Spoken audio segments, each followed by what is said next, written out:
Olá, muito bem-vindo a mais uma consulta do seu Diga Doutor. Hoje vamos falar da terceira causa de morte por cancro do mundo, o cancro coloretal. O sucesso da cura deste cancro está diretamente dependente do estadio em que é detectada a doença, assumindo por isso uma vital importância, um diagnóstico precoce da doença. Para nos explicar tudo, temos connosco a oncologista a doutora Tânia Rodrigues. Olá, bem-vinda. Olá. Olá. Bem-vinda a este consultório. Como eu Obrigada. costumo sempre dizer, começamos pelo princípio, não? Que cancro é este? O cancro do intestino, ou neste caso o cancro coloretal, é o cancro do intestino grosso, da porção terminal do intestino, que está dividido em várias porções, globalmente e genericamente o cólon direito e o cólon esquerdo, e a parte final do cólon esquerdo é o reto. Portanto, e genericamente, quando falamos do cancro do coloretal, estamos a falar do cancro do intestino grosso.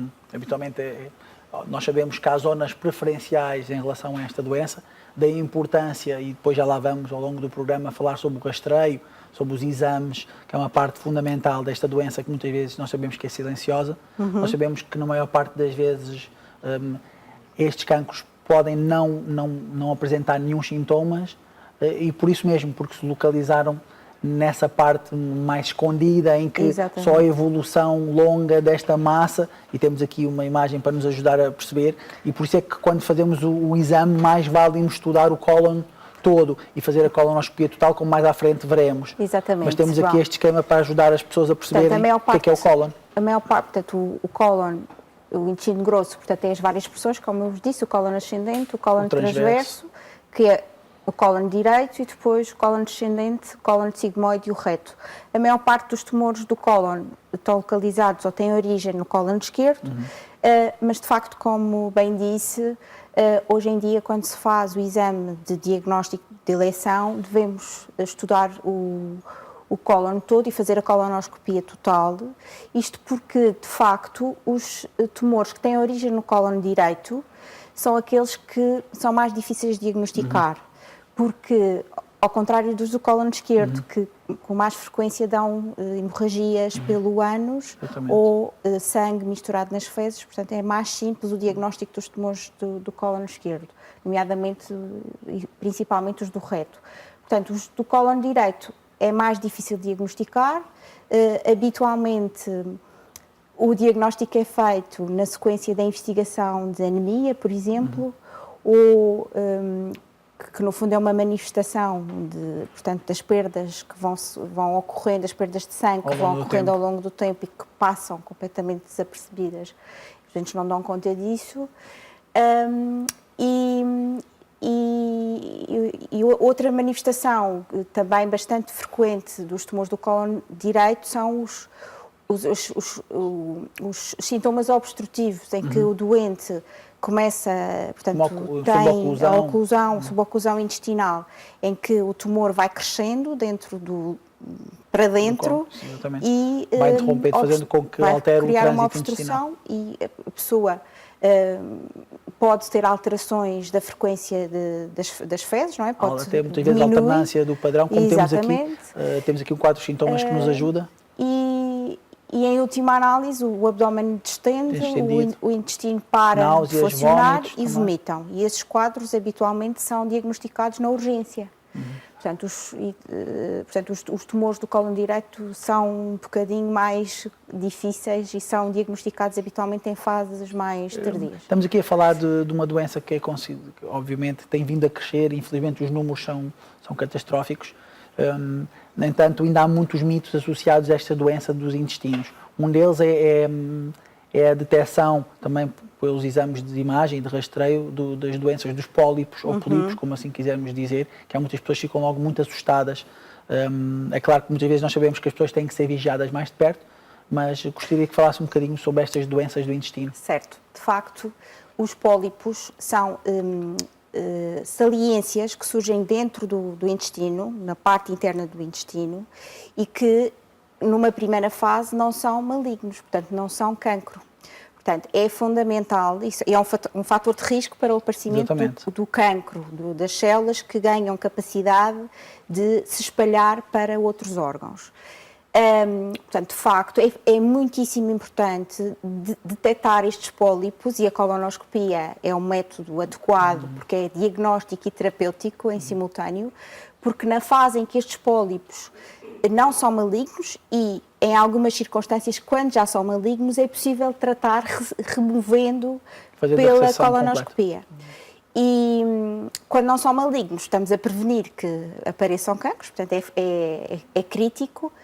É evidente que nós só podemos saber se os doentes têm pólipos ou não se fizermos a colonoscopia, ou se houver algum sintoma que leve à realização da colonoscopia, ou então em casos particulares de doentes ou de pessoas que têm história familiar de cancro do cólon, que é outro fator de risco, embora a maior parte dos cancros do cólon não tenham este componente familiar. Portanto, só 3% dos cancros do cólon é que têm esta origem. E depois, mesmo que nos vamos centrar nos outros, nós sabemos que muitos destes estudos oncológicos, não só no cancro colorenal, mas noutros até do aparelho digestivo, têm uma relação direta e cada vez se sabe mais sobre isso, sobre a alimentação.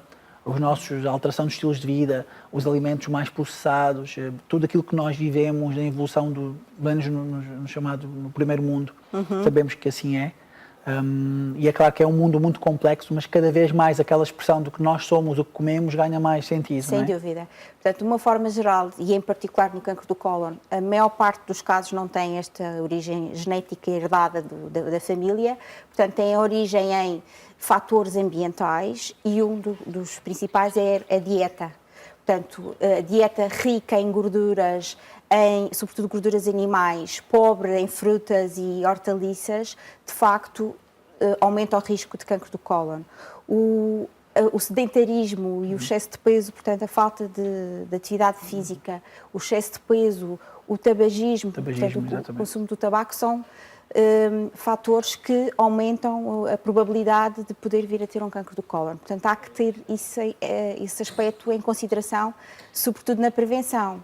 É evidente que, mesmo tomando consciência disto e tendo todos estes cuidados, infelizmente não conseguimos evitar o aparecimento do cancro, mas podemos reduzir o risco de ter, não é?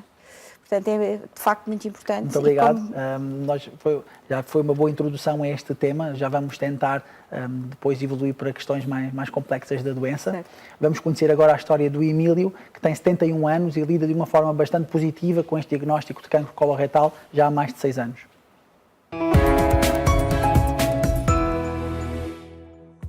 Senti umas dorinhas, onde nós dizemos que é o apêndice. Comecei umas dores no primeiro dia, não liguei, no segundo fiquei um bocadinho mais desperto, no terceiro dia a dor manteve-se, entretanto diz-me a minha mulher, que tem sido uma companheira extraordinária neste percurso, disse: "O melhor era ir ao Dr. João." Foi assim que fiz. Fui ter com o Dr. João, um médico bastante conhecido aqui em Alverca, que me fez logo, assim que eu entrei, fez-me uma apalpação, mandou-me deitar lá na Marquesa, fez-me uma palpação, eu senti-me com algumas dores aqui na zona do apêndice, como disse há pouco, e diz-me ele assim: "Olha, Emílio, se você não se importa, eu vou-lhe sugerir o seguinte, olha, vamos começar pelo fim." E começámos efetivamente pela colonoscopia. Daí foi todo um desencadear de um processo, onde realmente eu estive envolvido e estou. As coisas têm corrido extraordinariamente bem. É mais o peso psicológico do que outro qualquer, o peso psicológico ou a carga psicológica para determinadas pessoas, porque a mim o único choque, o grande choque que eu tive, e isso jamais esquecerei, foi quando me deram a notícia. Mas depois há sempre formas de tornear e dar a volta e procurar ultrapassar as situações. Depois de feita a colonoscopia, fui submetido a uma intervenção cirúrgica, a cirurgia correu lindamente. Tive de usar durante um determinado período de tempo um saco. Concluído todo este processo, a doutora Tânia, depois, desde essa data e até então, portanto, decorridos 6 anos, mandou-me fazer uma série de tratamentos de quimioterapia. Terminado o período da quimioterapia, tivemos outra etapa. Esta vida é feita de desafios. Radioterapia em cima do Emílio. Fiz uma série de sessões, várias vezes. até ao dia de hoje, toda a equipa de enfermagem tem atenuado, tem feito com que os tratamentos que eu tenha vindo a fazer custam muito menos, não é que sejam difíceis, mas psicologicamente são facilmente transportáveis e transponíveis. Faço a minha vida normal. Naturalmente que isso também depende do doente, da postura, da atitude, do tipo de atividade, de como a pessoa se sentiu, dos acompanhantes, do ambiente que o rodeia, dos amigos. Como a evolução tem sido tão grande no bom sentido, que neste momento a doutora Tânia Rodrigues entende e bem que se deve adaptar um determinado tipo de tratamento que eu considero um tratamento de manutenção em relação ao quadro clínico que se apresenta. Não deixem nunca, a partir dos 50, de fazer a colonoscopia. Isso é fundamental. Não custa nada, a pessoa é sedada, não dá por isso, que são cerca de 20 minutos, 30 minutos o máximo. A pessoa acorda lindamente, dão-lhe um chazinho, umas bolachas e a pessoa fica tranquila. A informação é fundamental a todos os níveis hoje em dia, mas sobretudo na saúde é uma coisa como o ar, necessitamos disso como o ar que respiramos. Bem, temos aqui um caso bastante positivo, não é? E esta atitude muito positiva nós sabemos que favorece todo o processo de quem vive com uma doença oncológica. A sobrevida aumenta, isso está comprovado, esta atitude perante a doença. De facto, temos aqui uma pessoa extremamente ativa e dinâmico e que explica as coisas todas muito bem. O Emílio, de facto, é um excelente exemplo porque, embora o diagnóstico dele tenha sido feito já num estadio em que a doença estava avançada, de facto ele tem sido submetido a vários tipos de tratamento e está sem sintomas da sua doença, sem sintomas do tratamento, dos vários tratamentos a que foi submetido, nomeadamente ele falou disso, a cirurgia, a quimioterapia, as terapêuticas biológicas, a radioterapia, portanto ele é de facto um exemplo de como, apesar de tudo, os cancros coloretais, mesmo quando são diagnosticados em estadios mais avançados, com uma abordagem multidisciplinar se consegue tornar quase uma doença crónica e, em alguns casos, até eliminar a doença. Isso também tem a ver com a evolução dos próprios tratamentos, que nós sabemos que nem sempre foi assim. É claro que não só evoluíram, alguns até se tornaram mais específicos e por um outro lado, tentamos que tenham o menos efeitos secundários possíveis. Às vezes é difícil conciliar tudo, mas temos que juntar o útil ao agradável. É verdade que houve uma grande evolução em termos dos tratamentos chamados individualizados, dirigidos a determinados alvos, mas de facto eu acho que o principal avanço e que levou à melhoria do prognóstico destes doentes diagnosticados em estadio avançado é a combinação dos vários tipos de tratamentos e a articulação entre os vários especialistas na área.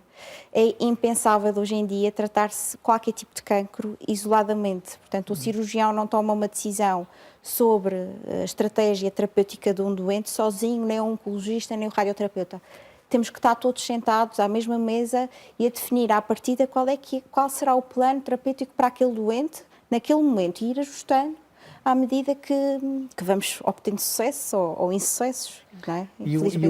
E o Emílio falou numa coisa muito importante, que ele disse que com a equipa de enfermagem, os tratamentos tornaram-se mais transponíveis, foi a expressão dele. Isso é muito importante. Os tratamentos são difíceis do QB e continuam a ser, e há pessoas que sofrem mais ou menos após os ciclos de quimioterapia, também depende do estado de imunidade da pessoa, etc. Mas ele explicou que com esse apoio multidisciplinar e a pessoa sentir-se acompanhada, até parece que os tratamentos tornam-se mais fáceis. Menos, é verdade. É questão psicológica, é o ambiente, a certa altura, e sobretudo nestes estadios mais avançados, os doentes passam muito tempo no hospital, portanto, a equipa médica e de enfermagem e os auxiliares, as secretárias, fazem parte de uma família alargada.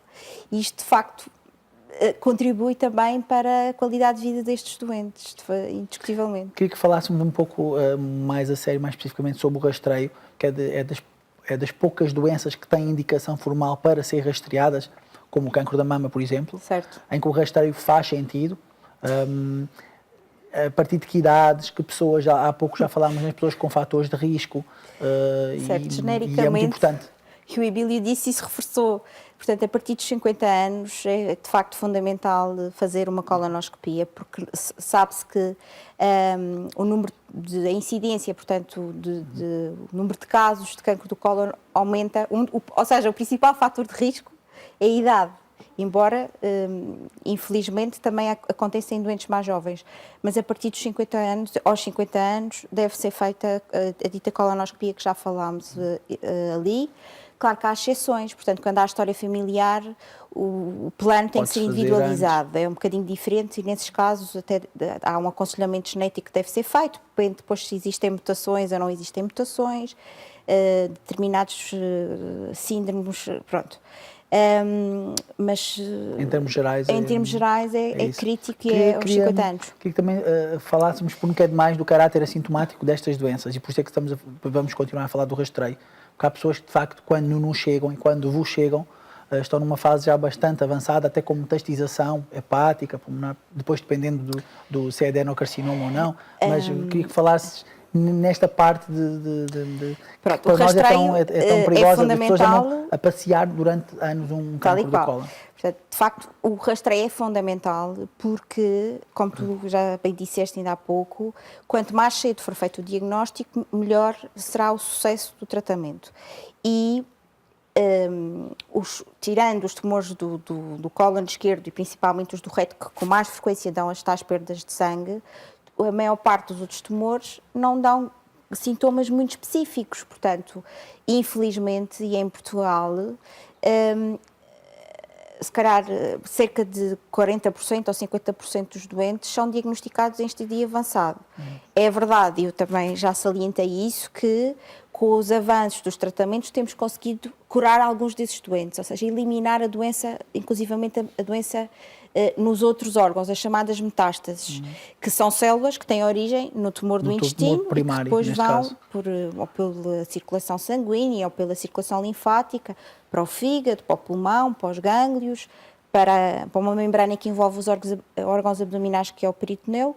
Pronto. De facto, quando os doentes têm doença avançada, limitada a determinados órgãos, nomeadamente ao fígado e também já ao pulmão, é possível, com esta combinação de tratamentos, fazer, por exemplo, quimioterapia com um tratamento biológico específico em função de umas mutações específicas que os tumores podem ou não ter, e na sequência disso, se o doente responder bem, se não houver avanço para outros sítios, submeter o doente à cirurgia das metástases, do fígado, por exemplo, que é mais falado e mais divulgado, e numa segunda fase, ou no mesmo tempo cirúrgico, depende um bocadinho da complexidade e dos riscos cirúrgicos, também tirar o tumor primitivo. E com isto, nós conseguimos curar doentes, mas é evidente que é fundamental e muito relevante que se diagnostique o tumor numa fase de pólipo, em que é possível removê-lo com uma simples colonoscopia. Isso era o ideal. Este programa tem um ênfase muito grande na prevenção e no serviço público, e falar sobre estas questões de forma prática. Nós já falámos ali há pouco em alguns fatores de risco. Obviamente que nós sabemos que um grande aliado da prevenção do cancro do colo retal é a alimentação. A nossa dieta mediterrânica é um bom exemplo disso. Falo sempre nisto porque não é preciso a pessoa fazer grandes dietas assim, e ir por grandes modas. Nós temos à nossa mão, felizmente, bons produtos. Temos ótimas couves, hortícolas, fruta, e é nesse abuso, digamos assim, entre aspas, da fruta e dos legumes, já agora frescos, se possível, que está esta vantagem de uma dieta racional, sem grandes limitações. E pronto, é a única forma que nós, é aquilo que nós conseguimos controlar. É a alimentação, é o exercício físico, é estarmos bem com a vida, apesar de termos este diagnóstico, porque isso de facto é fundamental para o sucesso do tratamento. Não falámos de uma coisa que eu agora estou-me a lembrar, que é um bocadinho específica, mas que também é importante. Um fator de risco, há duas doenças do intestino grosso que que levam à realização mais frequente das colonoscopias, que é a doença de Crohn e a colite ulcerosa. A doença chamada inflamatórias intestinais. Tal e qual, as doenças inflamatórias intestinais. Eu esqueci-me de dizer isso ainda há bocadinho e eu acho que é importante.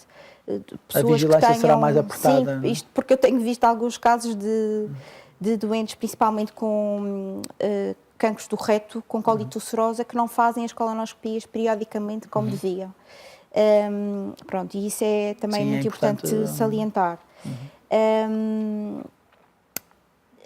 Íamos falar, estava a dizer que íamos pôr aqui a tónica na prevenção, certo. porque já que podemos fazer alguma parte da nossa prevenção, estamos a falar na parte da dieta, e fala-se muito hoje em dia também do excesso de proteína animal, nomeadamente em produtos mais processados, os chamados processados, não só tanto a carne em si como grupo alimentar, mas mais nesses alimentos muito processados. Sim, eu subscrevo tudo aquilo que dizes. De facto, a nossa dieta mediterrânica, se seguirmos à risca, de facto é a dieta perfeita para prevenir uma série de doenças.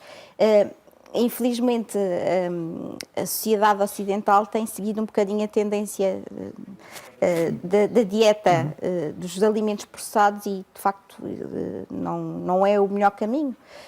E como eu já referi, há muitos outros fatores que nós não conseguimos controlar. Este, de facto, é aquele o chamado fator de risco modificado. Melhorar. O tabagismo é outro. Nunca é demais também referir. O exercício físico, também já referimos.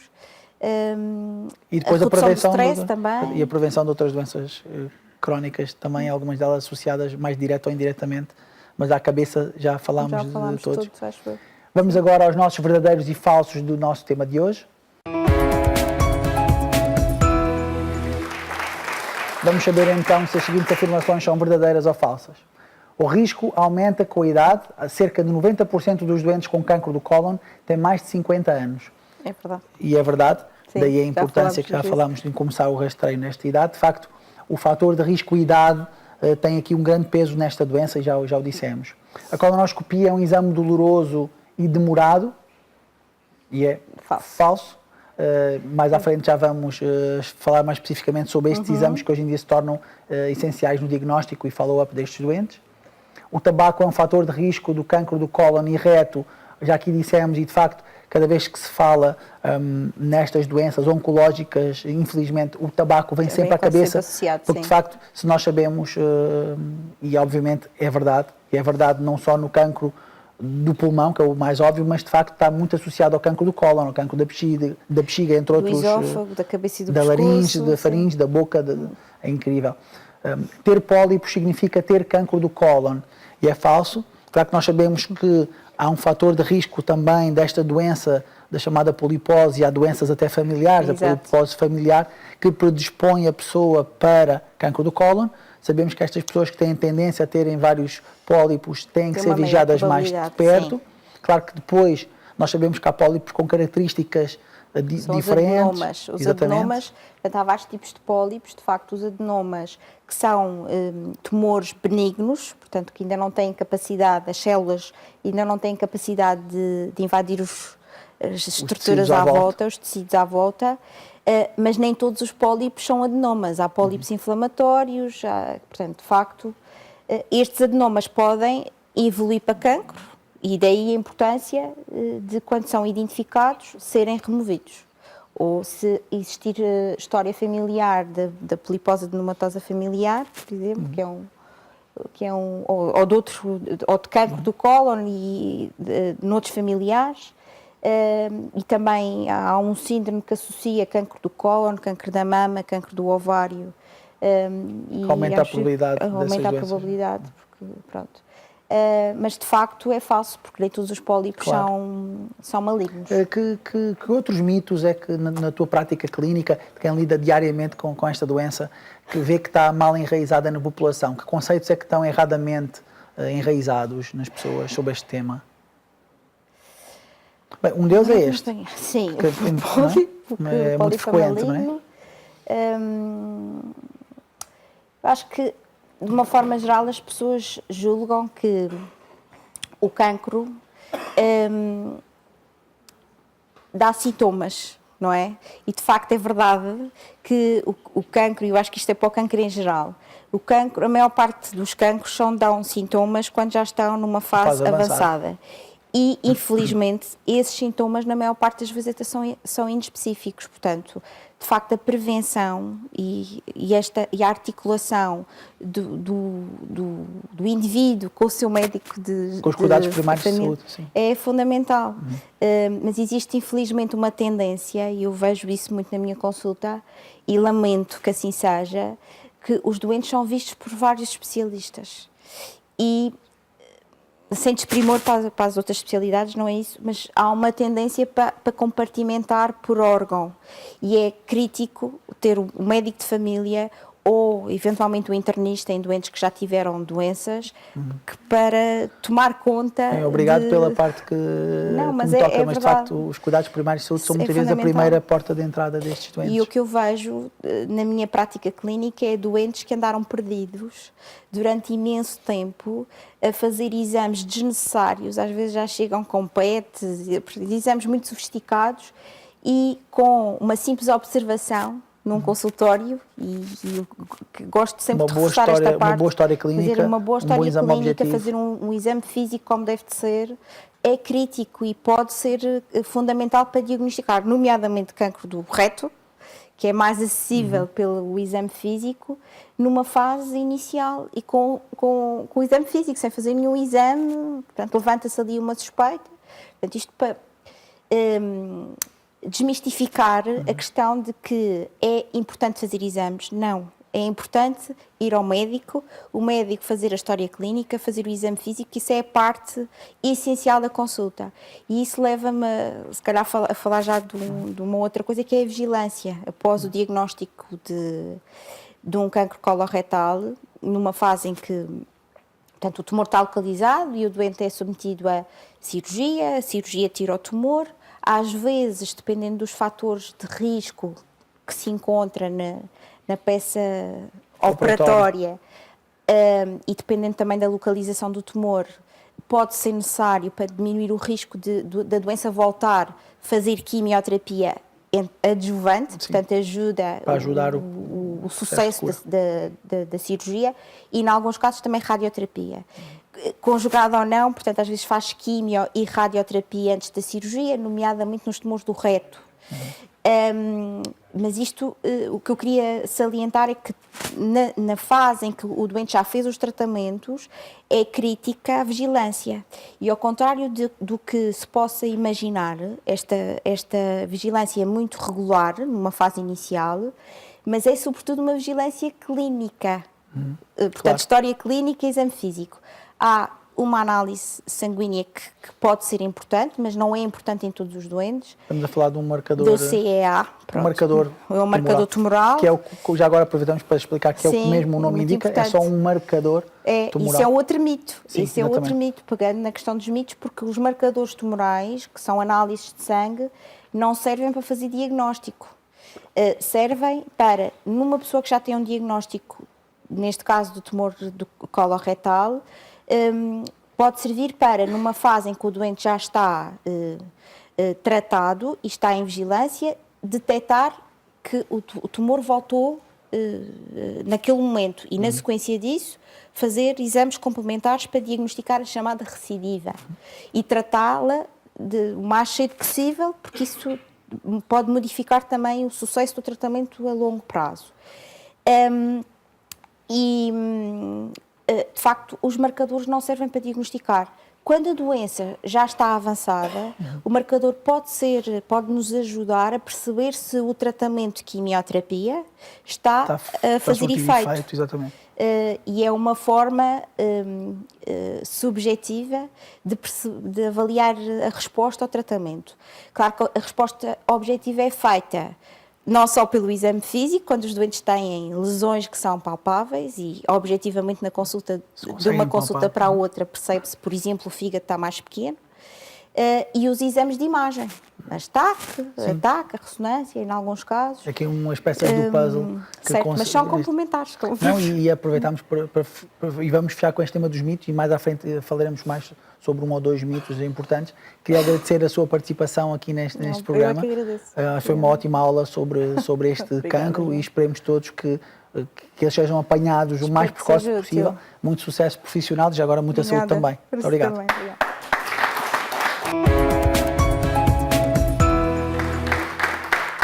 Comigo já tenho a doutora Susana Ferreira, gastroenterologista, que nos vem falar melhor sobre estes exames diagnósticos e rastreio, como endoscopia e colonoscopia. Seja muito bem-vinda.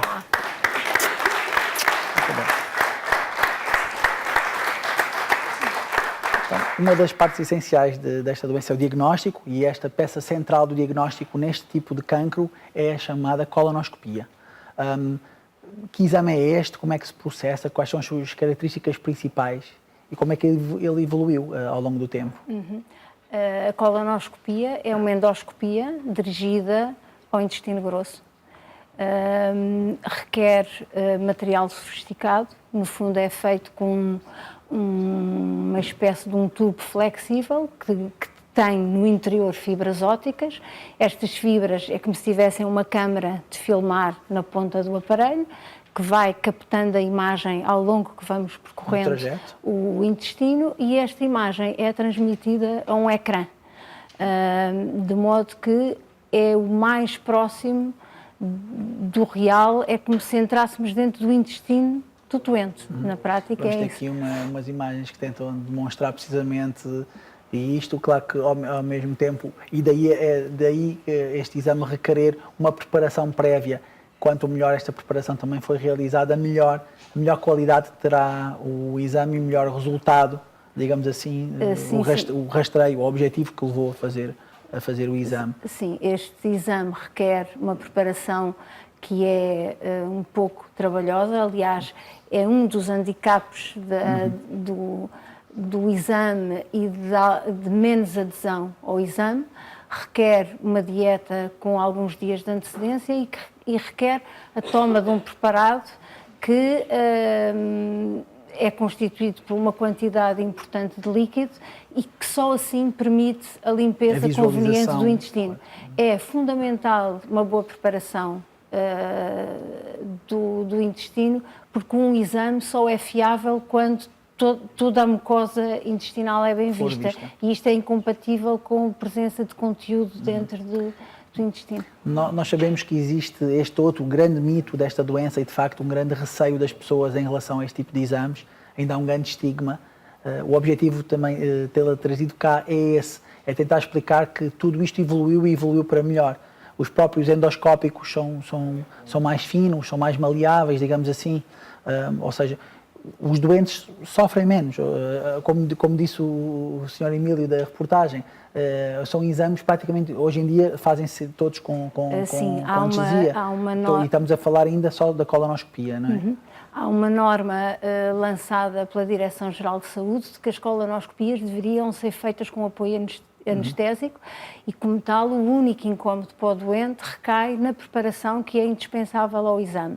A partir daí, o exame é feito com apoio anestésico, ou seja, o doente não sente nada, de modo que, por um lado, cai o mito de que o exame é doloroso e, por outro lado, o constrangimento que está ligado ao exame, porque é um exame que é feito com a introdução de uma sonda através do reto. É um exame invasivo, e que é um exame invasivo e que mexe muito com o pudor ainda de muitas pessoas, apesar do que está implicado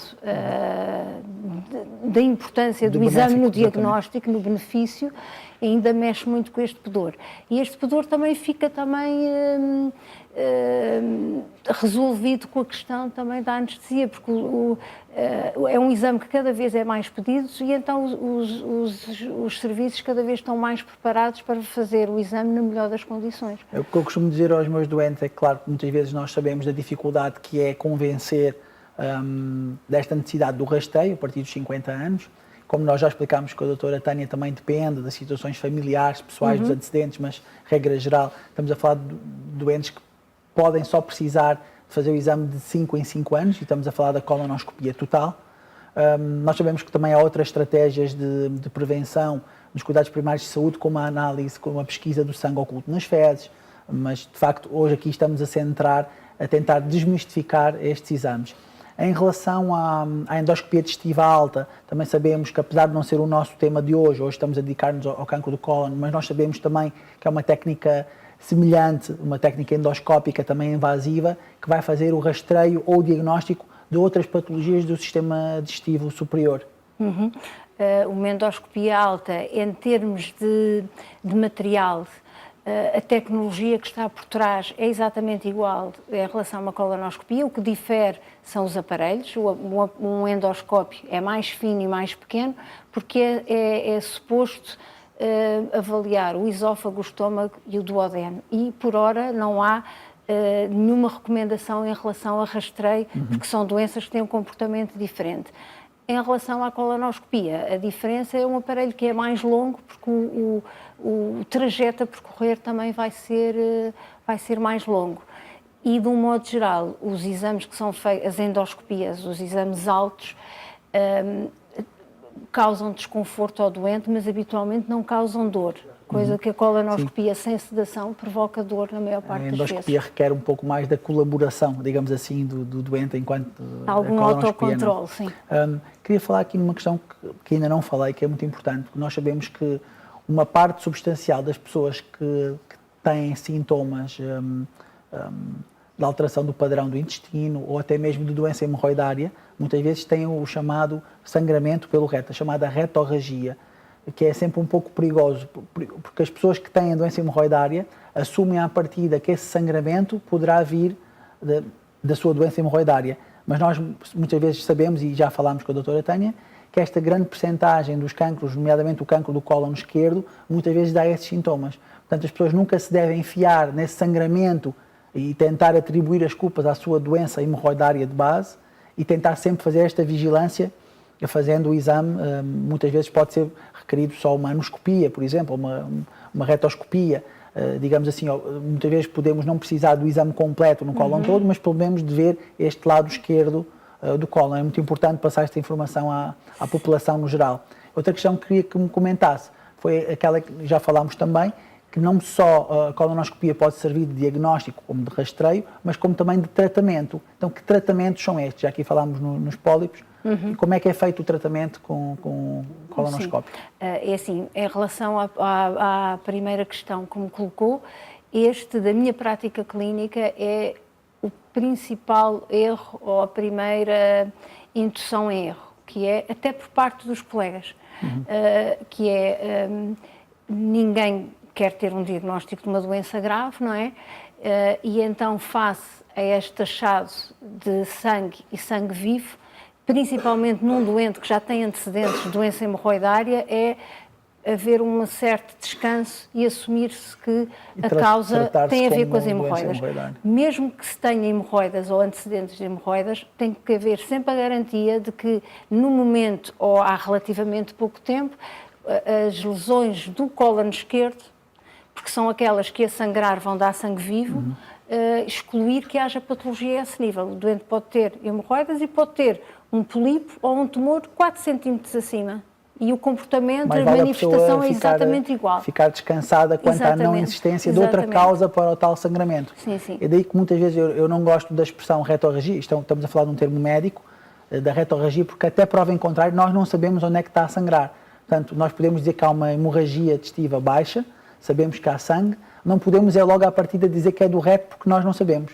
Até prova em contrário, a pessoa poderá beneficiar de tal confirmação com a colonoscopia. Permita-me só a visão do lado do gastroenterologista, e porque a nossa prática não se resume só à realização dos exames. Nós habitualmente, em relação às retorragias, assumimos que é retorragia porque o local de saída é sempre o reto, claro, mas referimos retorragias de sangue vivo ou retorragias de sangue escuro. Não sabemos a sua origem, não é? Exatamente. É um ponto de passagem, mas com mais vale até pode ser remediar. Com a origem do estômago e ter um débito muito grande e ser sangue vivo na mesma. Em relação aos tratamentos, por exemplo, dos pólipos ou de outras estruturas, em relação aos tratamentos, se encontram? A colonoscopia, o objetivo inicial da colonoscopia era fazer o diagnóstico das lesões e das lesões precoces. Atualmente, cada vez mais, com o incremento das colonoscopias, o aumento crescente de pedidos de colonoscopias, também o número de lesões detectadas vão sendo maiores. Através da colonoscopia, em todas as lesões que são superficiais, há a possibilidade, dentro de determinados limites, há a possibilidade de as tratar, de as excisar. Nós temos uma série de dispositivos que são o endoscópio. Eu falei-lhe que tinha umas fibras ópticas que permitiam a visualização do interior do intestino transmitido a um ecrã, mas também tem aquilo que se chama um canal de trabalho, ou seja, tem um canal com milímetros de calibre, onde se fazem passar pinças que permitem tirar amostras da lesão que é encontrada e fazer as biópsias e ter então um diagnóstico, mas também é possível introduzir outro tipo de dispositivos, nomeadamente as ansas, que não são mais do que como se fossem umas argolas metálicas, que nós aumentamos ou diminuímos o calibre quando elas já estão dentro do intestino, no fundo faz isso ou faz isso, onde passa corrente. Retirar. O polipo é algo que está, saco, digamos assim, sobressaído, não é? E aquela ança faz vai isto, aperta e vai corta. Vai tirar e vai cortar. Corta e aspira. Acho que foi uma boa aula sobre exames de gastroenterologia, fundamentais, nomeadamente nesta doença que é o cancro coloretal. Queria agradecer a sua presença e desejar-lhe muitos sucessos pessoais e profissionais e muita saúde. Muito obrigado. Obrigada. Já sabe que nos pode enviar um e-mail com as suas dúvidas para digadoutor@rtp.pt. Acompanhe a nossa página de Facebook em www.facebook.com/digadoutorrtp. No próximo Diga Doutor vamos falar sobre a saúde íntima das mulheres. Saiba como cuidar da sua higiene diária e os diferentes tratamentos para as suas infecções vaginais. Espero por si para a próxima consulta aqui na RTP. Até lá, cuide de si, cuide da sua saúde. Obrigado.